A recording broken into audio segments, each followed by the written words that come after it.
皆さんこんにちは。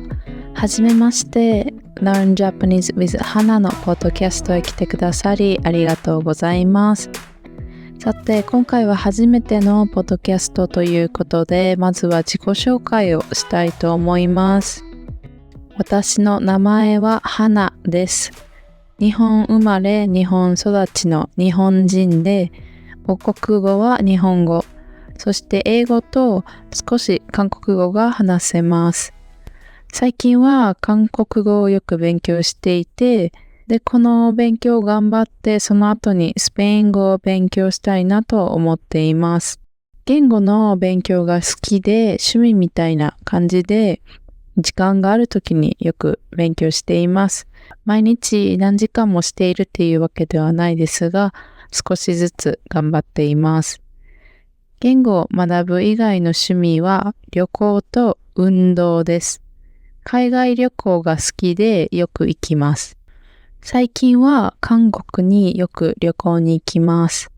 旅行が好きなのでまた別のエピソードでお話ししようかなと思います。あとは運動が好きでジムに週3回から4回ぐらい行きます。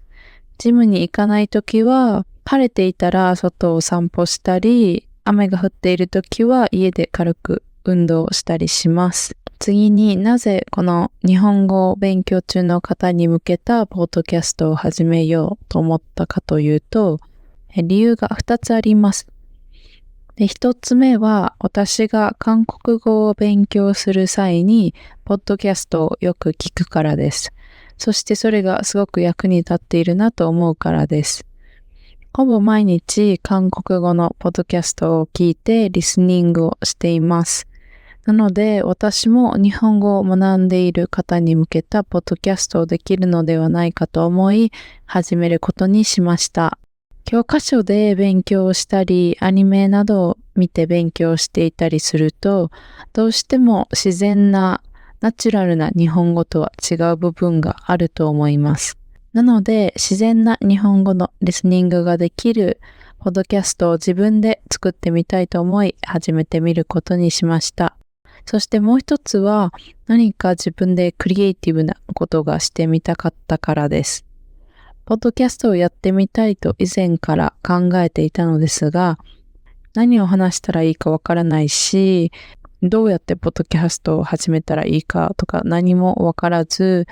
ずっと先延ばしにしていました。ですが、もう言い訳を一旦やめて、とりあえず始めてみようと思い、今これを録音しています。次に、ここではどんなことを話すのかですが、ここでは日本のカルチャーだったり、ニュース、イベントなど、日本に関すること、また日本語を上達させるための方法、あとは私の個人的な体験だったり経験などを皆様にシェアできたらなと思います。いろんなテーマのお話をして皆さんに楽しみながら日本語のリスニングをしていただければと思います。あと私は大阪出身なので大阪弁という方言を話します。できるだけ標準語に近づけて皆さんがわかりやすいように話そうとは思っていますが、発音が違う時もたくさんあると思います。それもこのポッドキャストの特徴の一つとして楽しんでいただければと思います。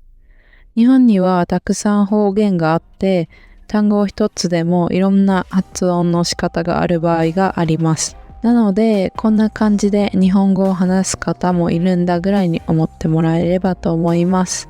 基本的にはこのポッドキャストはすべて日本語なので、日本語中級者さんから上級者さん向けになります。ですが YouTube には日本語の文字起こしと英語の翻訳をつけた動画を上げています。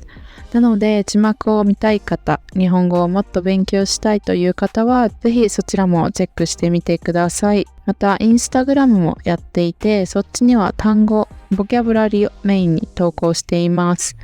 興味がある方はぜひそちらもフォローお願いいたします。